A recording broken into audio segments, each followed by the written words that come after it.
Hello everyone and welcome to Study IQ IAS.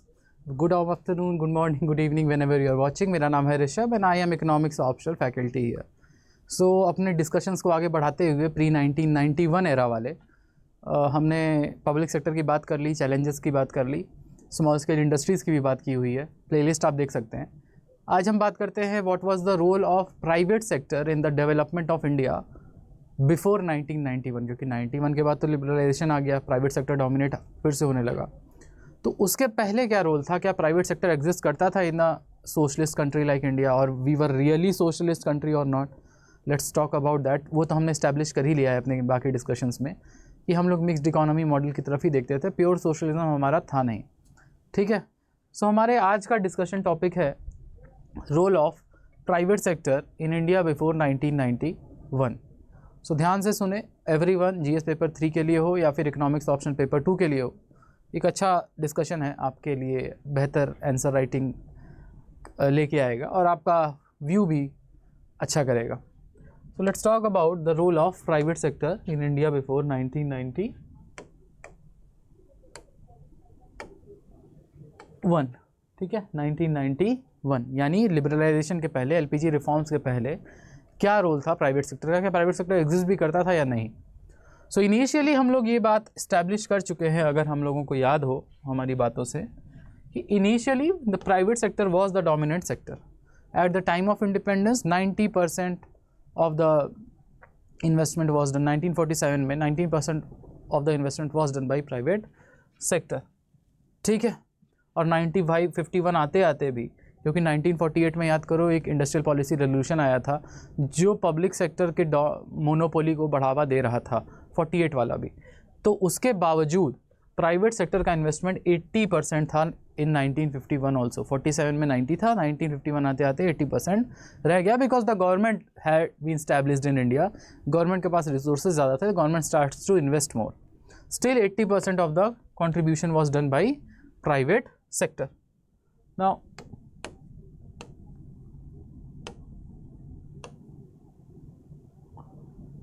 So by 1965 private sector का कितना घट गया, लगभग 35% शेयर हो गया प्राइवेट सेक्टर का, because of industrial policy resolution of 1956. अब ये क्या है, you can watch the video, we have talked about it in depth. यहाँ पे गवर्नमेंट का कंट्रोल और ज़्यादा बढ़ने लगा.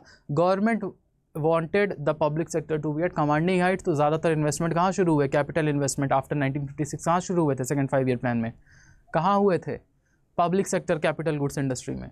तो ज़्यादातर किसका इन्वेस्टमेंट रहेगा या कंट्रीब्यूशन किसका रहेगा आउटपुट में, पब्लिक सेक्टर का. तो इसीलिए 35% तक गिर गया हमारा प्राइवेट सेक्टर का रोल. But even after so much investment in public sector by the government, private sector was existing in India, so we never left our mixed economy credentials. So this again rose to 47% by 1989. 1989 का मतलब IPR 1980 तब तक आ चुका था, limited liberalisation शुरू हो गया था इंडिया में. और फिर से due to increase in consumer goods, fridge, TV, साबुन, तेल, कंज्यूमर गुड्स इंडस्ट्री, खासकर कंज्यूमर ड्यूरेबल के industry like shoes, slippers, furniture, fridge, TV, ये सब का जब डिमांड बढ़ना शुरू हुआ इस टाइम, तो फिर से प्राइवेट सेक्टर वापस आया. और 1980 में तो IPR आया, इंडस्ट्रियल पॉलिसी रेवोल्यूशन, थोड़ा लिमिटेड लिबरलाइजेशन भी किया, जिससे प्राइवेट सेक्टर का रोल हमारे इकोनॉमी में बढ़ा. ठीक है. सो किसी भी टाइम पे, even in the worst phase after 1956 का IPR एंड MRTP एक्ट जो आया, उसके बावजूद प्राइवेट सेक्टर का इन्वेस्टमेंट कभी 1/3 से, या टोटल आउटपुट 1/3 से कभी कम नहीं हुआ इंडिया के केस में. यानी at least 33 to 35% was the contribution of private sector in India even in the lowest phase. So private sector was always existing in India. Okay. So we were always in the mixed economic model mode. Now point number 2 is the development of consumer goods industry. तो आपको याद हो, चाहे 1948 हो, 1956 का IPR हो या 1980 का IPR हो, सब में कंज्यूमर गुड्स इंडस्ट्री को प्राइवेट सेक्टर के लिए ओपन रखा गया था.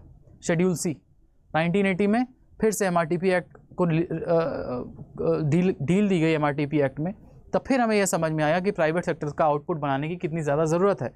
तो प्राइवेट सेक्टर कंट्रीब्यूट कहाँ कर रहा था एक्चुअली में? कंज्यूमर गुड्स इंडस्ट्री में। अब वो कंज्यूमर ड्यूरेबल भी हो सकते थे जैसे फ्रिज, टीवी, फर्नीचर टाइप, या कंज्यूमर नॉन ड्यूरेबल भी हो सकते थे जैसे पैकेज्ड फूड, ठीक है, जिसकी शेल्फ लाइफ कम होती है। अब भाई फ्रिज टीवी का तो 8 साल 10 साल चल जाता है, फ्रिज टीवी 5 साल चल जाती है, बट कंज्यूमर नॉन ड्यूरेबल्स इतना नहीं चलते, ठीक है। Now so private sector majorly invested in consumer goods industry as I have told you, क्योंकि ये चाहे 48 हो IPR, चाहे 56 हो IPR, चाहे 1980 हो IPR being industrial policy resolution, याद कर लेना, हमारे प्लेलिस्ट में ये तीनों IPR पड़े हुए हैं, ठीक है। IPR का मतलब यही समझना, अभी 1991 के पहले इसमें IP राइट्स की बात नहीं हो रही है, ओके। तो consumer goods industries like textiles, footwear, याद रहे टेक्सटाइल फुटवेयर हमारी पुरानी इंडस्ट्रीज़ भी थी और लेबर इंटेंसिव इंडस्ट्री हैं ये सब। यहाँ पे ज़्यादा पैसे इन्वेस्ट करने की ज़रूरत नहीं है, फैक्ट्री कॉस्ट बढ़ेगी या फिक्स्ड कॉस्ट बढ़ेगा। Why? Because labour is always cheap in India, was always cheap in India, it is a labour intensive industry. तो यहाँ पे एम्प्लॉयमेंट मिलने की संभावना भी ज़्यादा है और फिक्स्ड कॉस्ट या इनिशियल कॉस्ट कम भी रख सकता है कंज्यूमर गुड्स में प्राइवेट सेक्टर। और प्राइवेट सेक्टर को क्या चाहिए? प्रॉफिट, जल्दी से जल्दी प्रॉफिट, ठीक है, जो कैपिटल गुड्स में मिलना पॉसिबल नहीं था because of long gestation period. तो कहाँ पे प्राइवेट सेक्टर ने अपना फोकस किया? कंज्यूमर गुड्स इंडस्ट्री पे, ठीक है। These were more labour intensive and labour was cheap, so the cost of production was cheaper. Okay, so this led to the contribution of private sector in the consumer goods industry. Now moving forward, contribution in agriculture. याद हो कि agriculture private subject है, ठीक है, सरकार खेती कराती नहीं है या सरकार खेती नहीं करती है, सबका अपना प्राइवेट लैंड है, लैंड ओनरशिप है। So contribution in agriculture for this private sector was very high, क्योंकि एंटायरली, ठीक है, in the entire time period agriculture 30% of total GDP। Time period का मतलब ये प्री 1991 में 30% of the output was done by agriculture. तो agriculture में अगर इन्वेस्टमेंट बढ़ेगा तो ओवरऑल GDP का आउटपुट भी बढ़ेगा। तो इनिशियली तो सरकार ने पहले 5 ईयर प्लान में तो एग्रीकल्चर के लिए इन्वेस्ट किया, जैसे इरिगेशन सिस्टम्स बनाने में, कैनाल्स बनाने में, डैम्स बनाने में, बट धीरे धीरे सरकार का ध्यान कहाँ गया? कैपिटल गुड्स इंडस्ट्री में। उसके बाद कहाँ गया? फॉर एम्प्लॉयमेंट, गरीबी हटाओ में। तो जब 1969 में, कहानी याद रखना, 1969 से जब शुरू हुआ ग्रीन रेवोल्यूशन, तो ग्रीन रेवोल्यूशन आने के बाद से जो फार्मर्स थे, खासकर जो समृद्ध फार्मर्स थे, बिग फार्मर्स थे, उनका आउटपुट बढ़ा, उसकी वजह से उनका प्रॉफिट बहुत बढ़ा, उनका रेवेन्यू बढ़ा, उनका फिर प्रॉफिट बढ़ा। तो उन्होंने प्रॉफिट को री इन्वेस्ट करना शुरू किया अपने फार्म्स में। तो अब सोचो, ये प्राइवेट सेक्टर चल रहा है, सरकार का रोल नहीं है। 1969 के बाद से सिंस आउटपुट बढ़ना शुरू हुआ, प्रॉफिट बढ़ना शुरू हुआ, तो प्रॉफिट को कहीं तो इन्वेस्ट करेंगे। तो उन्होंने फार्म मैकेनाइजेशन में, अच्छे क्वालिटी की सीड्स में, बेहतर irrigation facility on their own farms, क्योंकि सरकार तो इन्वेस्ट कर नहीं रही थी ज़्यादा एग्रीकल्चर में, ठीक है। आफ्टर इनिशियल फेज़ सरकार बहुत ज़्यादा इन्वेस्टमेंट नहीं कर रही थी, तो प्राइवेट सेक्टर यानी जिसकी ज़मीन थी उसने खुद इन्वेस्ट करना शुरू किया फार्म मैकेनाइजेशन एट्सेट्रा में, सो दैट प्रोडक्टिविटी और बढ़ा सके फार्म की। और प्रोडक्टिविटी बढ़ेगी तो क्या बढ़ेगा? रेवेन्यू बढ़ेगा, रेवेन्यू बढ़ेगा तो क्या बढ़ेगा? प्रॉफिट बढ़ेंगे, यानी कैश फ्लो बढ़ेगा। तो प्राइवेट सेक्टर बहुत ज़्यादा इन्वेस्ट किया, खासकर 1969 के बाद, because farming became a better source of income, a better source of business, and the more you will invest in improving the technology and efficiency, productivity of your farms, the more output it will give you more revenue, और profit maximization करना ही तो private sector का काम है, ठीक। So private sector dominated the investments that were made in agriculture. Okay, dominate क्यों कर रहा था? Because they had the incentive, उनके पास ये incentive था कि अगर वो इन्वेस्ट करेंगे ज़्यादा तो आउटपुट ज़्यादा, रेवेन्यू ज़्यादा, ठीक। And the availability and quality of raw materials also improved after 1969, क्योंकि पहले तो हम फूड इनसिक्योर थे, इंपोर्ट कर रहे थे एसेंशियल्स भी, याद करो हम लोग बात किए हुए हैं।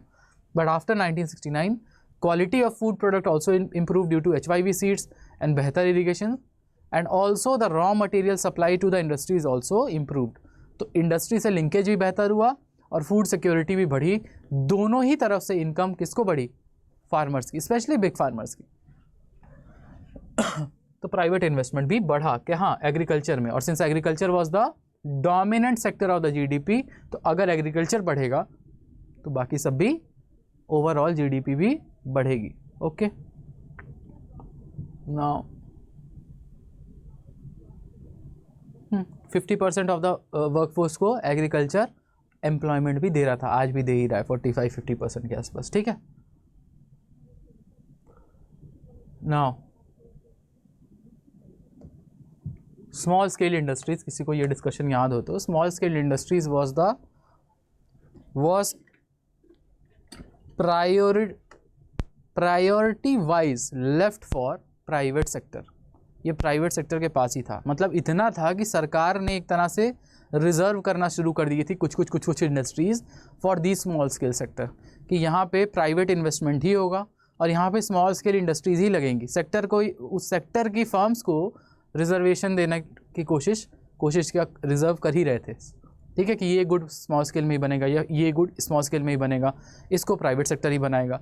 तो सरकार ने भी एक तरह से हेल्प करनी शुरू की to improve the small scale industry sector in the country.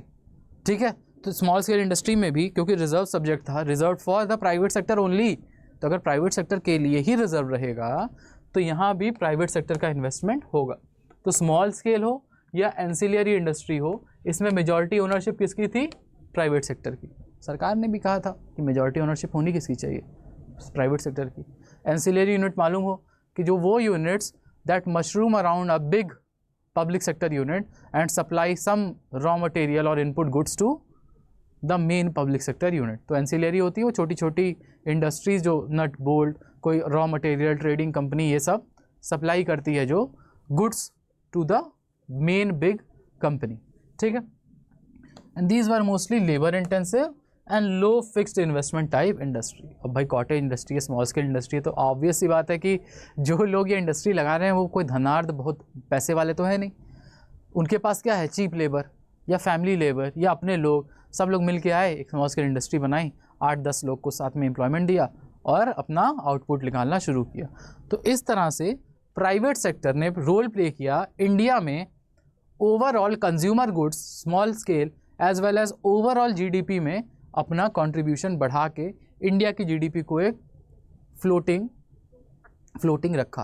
खासकर 1969 के बाद जब एग्रीकल्चर में भी प्राइवेट इन्वेस्टमेंट बढ़ना शुरू हुआ तो हमारी जीडीपी थोड़ी स्टेबलाइज भी हुई, although the prices start to rise. ठीक है, so this is the contribution of private sector before 1991, चाहे वो मैन्युफैक्चरिंग में हो, चाहे स्मॉल स्केल में हो, चाहे एग्रीकल्चर में हो, we have seen it. Service sector बहुत ज़्यादा एग्जिस्ट करता नहीं था, but service sector was also led by private sector only. Tourism हो, ट्रांसपोर्टेशन हो, तो प्राइवेट सेक्टर वहाँ भी काम कर रहा था। So this is all about the role of private sector in India before 1991। I hope इससे आपको कुछ फ़ायदा मिला होगा। If you have liked it and आपके वैल्यू एडिशन हुआ है आपकी नॉलेज में, तो do like and share this session, और ऐसे ही अगले सेशन में मिलते हैं किसी और टॉपिक के साथ related to private sector. Thank you everyone, bye bye, have a good day, and if you have any queries you can write down in the comments. Thank you, bye bye.